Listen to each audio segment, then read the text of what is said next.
আল্লামা খালেদ সাইফুল্লাহকে কেন্দ্র করে লক্ষ্মীপুর সাইড রামগতি ও কমলনগর আসনে এখন আলোচনা তুঙ্গে। আল্লামা খালেদ সাইফুল্লাহ, যিনি তার হাতের লাঠিটা নিয়ে সংসদে যেতে চান দুর্নীতির কবর রচনা করার জন্য। দীর্ঘদিন কমলনগরের একটি ইউনিয়ন পরিষদে তিনি চেয়ারম্যান ছিলেন।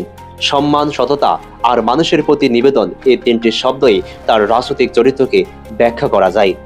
অদ্ভুত ব্যাপার হলো, এত বছর দায়িত্ব থেকেও তার নামে কোথাও কোনো দুর্নীতির অভিযোগ নেই। যেখানে দেশের রাজনীতিতে অভিযোগই সাধারণ নিয়ম, সেখানে তিনি ব্যতিক্রমের এক জীবন্ত উদাহরণ। তার পুরো রাজনৈতিক জীবনটাকে দেখলে বোঝা যায়, ক্ষমতা তার কাছে কখনোই সুযোগ না, বরং ছিল দায়িত্বের জায়গায়। তিনি সাইকেল চালিয়ে ইউনিয়ন পরিষদে যেতেন, সাইকেল চালিয়ে মানুষের বাড়ি বাড়ি গিয়ে গরিব অসহায় মানুষের পাশে দাঁড়াতেন। একজন চেয়ারম্যান হয়েও তিনি কখনো গাড়ির পিছনে দৌড়াননি, বরং মানুষের দোরগোড়ায় গিয়েছেন সাইকেল চালিয়ে। গরিব মানুষকে সাহায্য করা, খাবার পৌঁছে দেওয়া, অসুস্থকে সহায়তা করা, এসব ছিল তার স্বভাব।